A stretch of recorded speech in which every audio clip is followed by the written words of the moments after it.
quadratic equation. So this is actually in chapter number 2 of class 10 we have studied about polynomials. तो Cartesian plane में हमने देखा है कि पॉलिनोमियल्स fx से रिप्रेजेंट करते हैं और ये एक वेरिएबल में भी हो सकते हैं और मल्टीपल वेरिएबल्स में भी हो सकते हैं, बट क्वाड्रेटिक इक्वेशन में जो पॉलिनोमियल होता है वो एक सिंगल वेरिएबल में होता है, बट उसकी डिग्री 2 होती है. Degree means highest power of the variable. So quadratic expression जो हमने देखा है पॉलिनोमियल्स में वो किस प्रकार के होते थे, x² + 2x + 3. इसका जनरल फॉर्म जो होता है, general form of quadratic expression ax² + bx + c. तो इसका हमने देखा था पॉलिनोमियल्स वाले चैप्टर में कि कोई भी पॉलिनोमियल का ग्राफ बनाते हैं तो एक कर्व बन के आता है कार्टेशियन प्लेन में.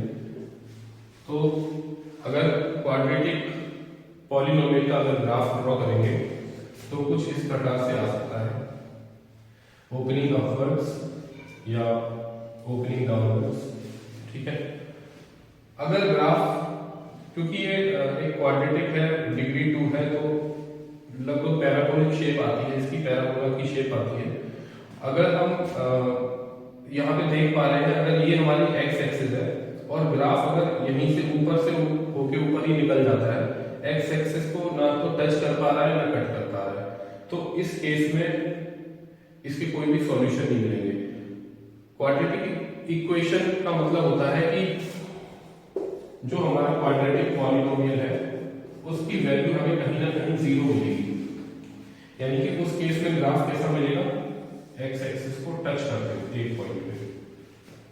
तो इस केस में एक ही रूट मिलेगा या एक ही सॉल्यूशन मिलेगा. तीसरा केस हो सकता है कि ग्राफ जो है 2 पॉइंट्स पे कट करे. अगर 2 पॉइंट्स पे कट कर रहा है तो क्वाड्रेटिक इक्वेशन के हमें 2 रूट्स मिलेंगे या 2 सॉल्यूशंस मिलेंगे. ठीक है.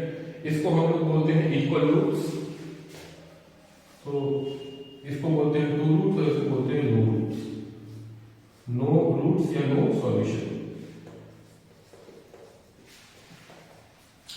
यहां पे इस वाले केस में 1 रूट या 1 सॉल्यूशन इज पॉसिबल और इस केस में 2 रूट्स आर पॉसिबल.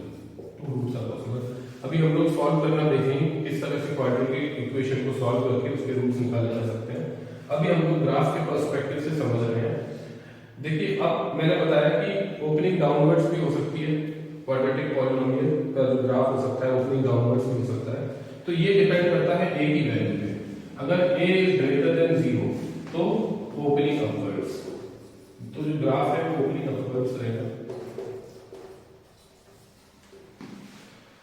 और अगर a की वैल्यू लेस देन 0 होती है, suppose -2x² + 7x, for example ये हो सकता है, मैंने जस्ट एक देखा है, एक एग्जांपल लिखा है, मे बी हो सकता है इसका कोई सॉल्यूशन ना हो, बट ये ओपनिंग डाउनवर्ड्स होगा क्योंकि इसका a की वैल्यू नेगेटिव है. ठीक.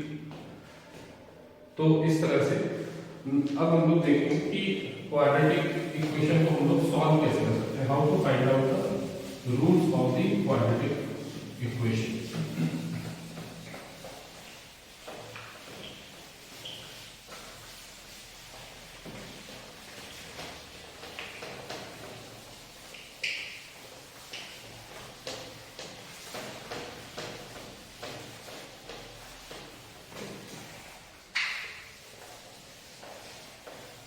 तो मैं क्वेश्चन लेना चाहूंगा.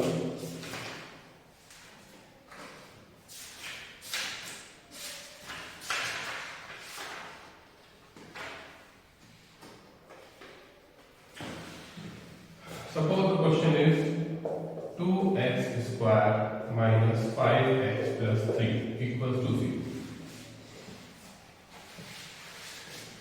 ओके. इसको हम लोग 2 तरह से सॉल्व करते हैं. एक तो प्रोसेस होता है फैक्टराइजेशन. इसका मतलब क्या है कि अगर इसके रूट्स होंगे तो ये x एक्सिस पे 2 जगह कट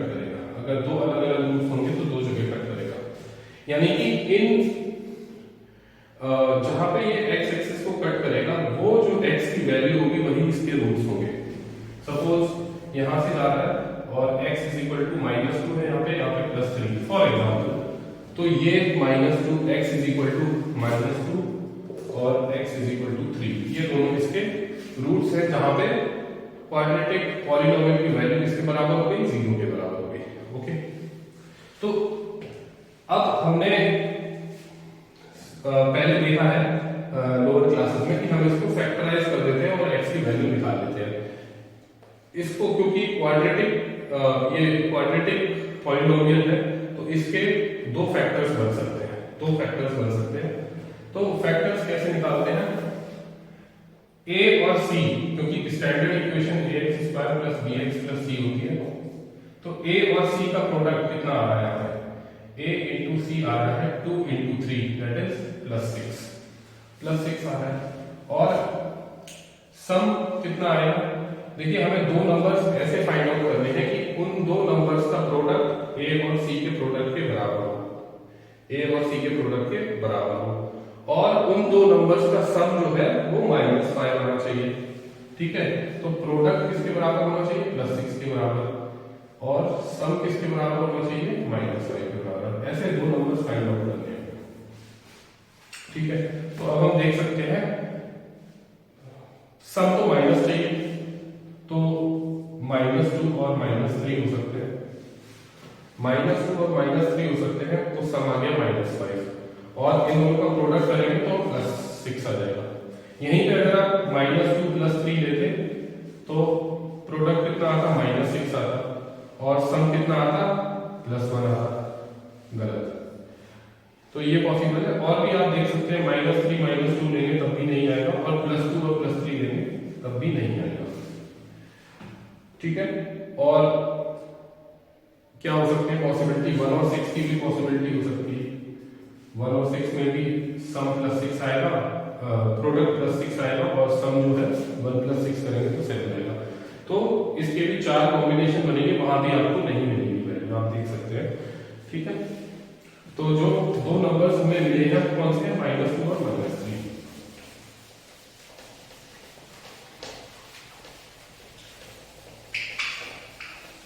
तो इसके मिडिल टर्म को हम लोग स्प्लिटिंग मिडिल टर्म मेथड भी बोलते हैं, स्प्लिटिंग मिडिल टर्म मेथड। तो यहाँ पे मिडिल टर्म को हम लोग स्प्लिट कर देंगे एज -2x - 3x + 3 = 0। यहाँ से टर्म कॉमन ले लेंगे, 2x आएगा और x - 1, और यहाँ से -3 आएगा, x - 1 = 0। ओके, अब x - 1 कॉमन हो गया दोनों से, यहाँ से और यहाँ से कॉमन हो गया, तो उसको बाहर निकाल दिया। इधर से क्या बचा? 2x, और यहाँ क्या बचा? -3 = 0। तो इसका मतलब हमारे दो फैक्टर्स निकल गए, x - 1 और 2x - 3। यहाँ से x की वैल्यू आएगी 1, और यहाँ से x की वैल्यू आएगी 3/2। तो ये दोनों इसके रूट्स हो गए, x = 1 एंड x = 3/2, ये इसके रूट्स हो गए। अब कई जगह क्या होता है कि हम लोग सॉल्व कर रहे हैं, हो सकता है बहुत बड़ा मल्टीप्लायर बहुत बड़ा है, a और c को मल्टीप्लाई करने पे बहुत बड़ा नंबर आ रहा हो और उसका सम कुछ अजीब सा आ रहा हो, तो हम लोग कभी कभी हो सकता है कि बहुत सोचना पड़े, टाइम वेस्ट हो रहा हो आपका। तो इसके लिए हमारे पास है श्रीधराचार्य फॉर्मूला, उसको इंग्लिश में क्वाड्रेटिक फॉर्मूला बोलते हैं। तो क्वाड्रेटिक फॉर्मूला की हेल्प से हम किसी भी क्वाड्रेटिक इक्वेशन की रूट्स को निकाल सकते हैं। किसी भी क्वाड्रेटिक इक्वेशन के रूट्स को हम लोग श्रीधराचार्य फॉर्मूला से निकाल सकते हैं, या जिसको क्वाड्रेटिक फॉर्मूला भी कहते हैं। तो जनरल फॉर्म से हम लोग समझेंगे। जनरल फॉर्म कहती है कि ax² + bx + c = 0। ये जनरल फॉर्म है। ओके, तो x के जो रूट्स आएंगे या इसके जो रूट्स आएंगे वो किसके बराबर होंगे? -b + √b² - 4ac/2a इसके बराबर होंगे। क्वाड्रेटिक इक्वेशन दी हुई है, a, b और c की वैल्यू अगर वो स्टैंडर्ड फॉर्म में है, स्टैंडर्ड फॉर्म में होना बहुत जरूरी है। ओके, कोई भी इधर सिर्फ 0 होना चाहिए, बाकी सारे टर्म्स लेफ्ट साइड होने चाहिए। तब जो ए बी और सी की वैल्यू होगी उसको हम इस तरह से पुट करेंगे, एक बार प्लस साइन लेंगे, एक बार माइनस साइन लेंगे, तो अलग अलग रूट्स आ जाएंगे।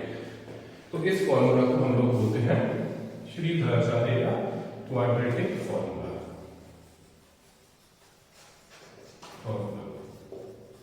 क्वाड्रेटिक फॉर्मूला कहते हैं इसको। फॉर एग्जांपल अभी जो क्वेश्चन दिया था उसी को हम देखते हैं एक बार फिर से। 2x² - 5x + 3 = 0। a की वैल्यू क्या है 2 है, b की वैल्यू क्या है -5 है, c की वैल्यू क्या है 3 है।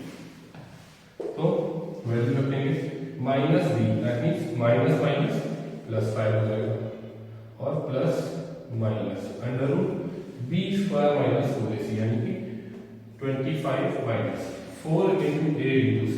a into c is 6 into 4 is 24 upon 2 into a फिर से 2 है तो 5 प्लस माइनस, और यहाँ पे 1 आ जाएगा और 1 का रूट लेंगे तब भी 1 ही आएगा। ओके, तो इसको डायरेक्ट में 1 लिख देता हूँ अपॉन 4। तो एक बार 5 प्लस 1 अपॉन 4 आ जाएगा और एक रूट आ जाएगा 5 माइनस 1 अपॉन 4। इसको सॉल्व करेंगे तो 6/4 यानी कि 3/2 आएगा, और इसको करेंगे तो 4/4 दैट इज 1 आएगा। तो ये हमने एप्लीकेशन देखी है। अब मैंने आपको स्टार्टिंग में एक बात बताई थी कि क्वाड्रेटिक इक्वेशन के रूट्स हो भी सकते हैं, नहीं हो सकते। अगर वो एक्स एक्सिस को कट ही नहीं करेगा, टच ही नहीं करेगा, तो उसके रूट्स नहीं होंगे। वो कौन डिटरमाइन करेगा? तो मैं थोड़ा सा ले चलता हूँ उसकी तरफ।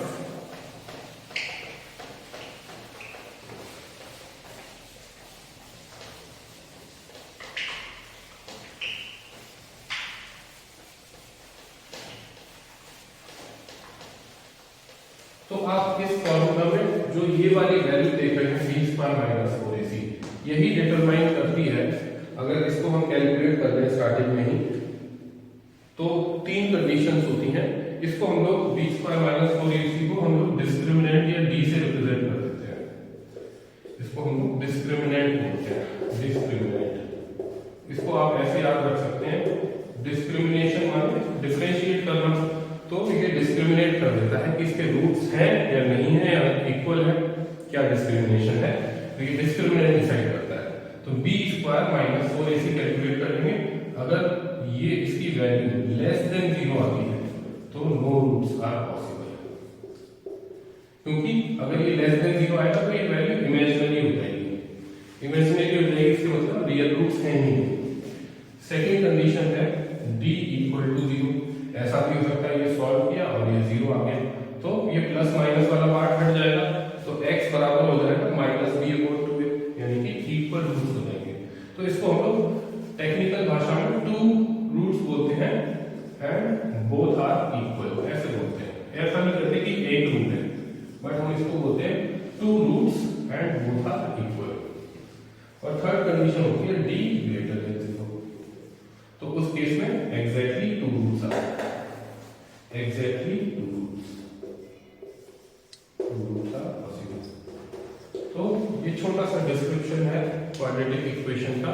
आई होप आपको समझ आया होगा। Thank you so much.